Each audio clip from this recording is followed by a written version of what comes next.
तुम्हाला जर विचारलं प्राचीन भारतात सर्वाधिक व्यापार कोणत्या वस्तूचा व्हायचा, तर तुमचं उत्तर असेल मसाल्यांचा व्यापार। याच मसाल्यांचा व्यापार करून भारत एकेकाळी जगातील प्रमुख आर्थिक आणि व्यापारिक केंद्र बनला। आजही भारतीय खाद्यपदार्थांमध्ये वेगवेगळ्या मसाल्यांचा वापर केला जातो, पण त्यासोबत आणखीन एक गोष्ट आहे ज्याशिवाय भारतीयांचे जेवण पूर्णत्वाला जाऊ शकत नाही। तो पदार्थ म्हणजे कांदा। आहाराचा इतिहास पाहिल्यास 4000 वर्षापासून कांदा भारतीयांच्या आहाराचा प्रमुख भाग आहे। खाद्यपदार्थात कांदा लागतो, ते पदार्थ खाताना तोंडी लावण्यासाठीही कांदाच खावा लागतो। एक प्रकारे भारतीयांचे जीवन कांद्याविना अधुरेच आहे। पण हा कांदा जसा कापताना कापणाऱ्याच्या डोळ्याला पाणी आणतो, त्याचप्रमाणे तो कधी त्याच्या घसरलेल्या किमतीमुळे कांदा उत्पादक शेतकऱ्यांच्या डोळ्यातही पाणी आणतो आणि भाव चढलाच तर कांदा खरेदी करणाऱ्यांच्या डोळ्यात पाणी येते। इतके पाणी कमी म्हणून कांद्याचे भाव स्थिर ठेवण्याच्या प्रयत्नात सरकारलाही घाम फुटतो, पण कांद्याचे भाव कधी कमी तर कधी जास्तच असतात। त्यामुळे सरकार पुढे इकडे आड तिकडे विहीर अशीच परिस्थिती निर्माण होते। त्यामुळेच आजच्या या व्हिडिओत आपण कांद्याचे अर्थकारण समजून घेण्याचा प्रयत्न करणार आहोत। नमस्कार, मी सुप्रीम मस्कर आणि कॅमेऱ्यावर आहेत सूरज बंगाल। एका अनुमानानुसार भारतात रोज 50,000 क्विंटल कांदा खाल्ला जातो, तर भारतात कांद्याचे उत्पादनही जवळपास 200 लाख टनाच्या आसपास आहे। म्हणजे आपण म्हणू शकतो की भारताची गरज भागेल एवढा कांदा भारतात उत्पादित होतो। यासोबत काही देशात भारतीय कांद्यांची निर्यातही केली जाते। सरकारी आकडेवारीनुसार भारतातील 26 राज्यांमध्ये कांद्याचे उत्पादन केले जाते। यातही देशातील एकूण कांद्याच्या उत्पादनापैकी जवळपास 40% उत्पादन एकट्या महाराष्ट्रात होतं, खास करून उत्तर महाराष्ट्रात। यावरून तुमच्या लक्षात आलंच असेल की पूर्ण देशात खाल्ला जाणारा कांदा उगवतो मात्र महाराष्ट्राच्या 2-3 जिल्ह्यातच, आणि यामुळे कांद्याच्या भावावर वाईट परिणाम होतो। जर या भागात वेळेवर पाऊस पडला नाही किंवा आणखीन काही नैसर्गिक संकट आल्यास कांद्याचे उत्पादन कमी होते आणि यामुळे कांद्याच्या दरात पुरवठा कमी असल्यामुळे देशभरात भाव वाढतात। आता आपण माहिती घेऊ कांद्याच्या हंगामाची।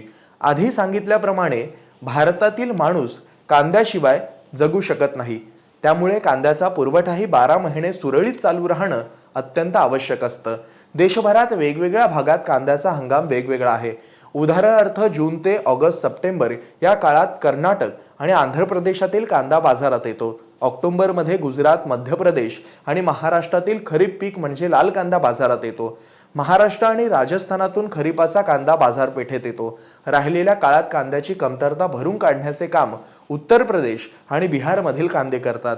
पण या कांद्याच्या पुरवठा साखळीमध्ये कोणताही बदल झाल्यास कांद्याच्या भावात अस्थिरता निर्माण होते आणि त्यामुळेच आपण यावरून भारतीयांना असलेल्या कांद्याची आवश्यकता आणि कांद्याची पुरवठा साखळी समजून घेतली। आता आपण जाणून घेऊ कांद्याच्या किमती स्थिर न राहण्यामागची नेमकी कारणं काय आहेत। कांद्याच्या बाबतीत विचार करायचा झाल्यास महाराष्ट्रातील लासलगाव ही बाजारपेठ जगातील सर्वात मोठ्या बाजारपेठेमध्ये गणली जाते। या बाजारपेठेवर काही ठराविक लोकांची मक्तेदारी आहे। त्यातही रेल्वेद्वारे देशभरात पाठवण्यात येणाऱ्या कांद्याच्या पुरवठ्यावर तर 8 ते 10 मोठ्या व्यापाऱ्यांचे एकछत्री राज आहे। त्यामुळे देशभरातील कांद्याचा पुरवठा हीच मुठभर मंडळी नियंत्रित करतात। कांद्याचे उत्पादन बाजारात आले की कमी दरात कांदा खरेदी करणं आणि कांद्याचा हंगाम संपताच साठेबाजी करून कांद्याच्या किमती वाढवण्याचा उद्योग या व्यापाऱ्यांकडून हमखास होतो। त्यामुळे वाढलेल्या कांद्याच्या किमतीचा फायदा ना शेतकऱ्यांना होतो ना कमी झालेल्या किमतीचा फायदा ग्राहकांना। कांद्याच्या भावात अस्थिरता निर्माण करून मलई खाणारे काही मुठभर मंडळीच आहेत। याला मागच्या 70 वर्षातील सरकारी धोरणही तितकीच जबाबदार आहेत। आजपर्यंत सरकारने शेतकऱ्यांचा माल साठवण्यासाठी आवश्यक असलेल्या पायाभूत सुविधांची निर्मिती केलेली दिसत नाही।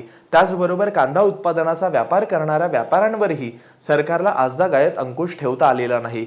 या उलट जुनाट कृषी कायदेही तितकेच जबाबदार आहेत, त्यातही बदल आवश्यक आहेत।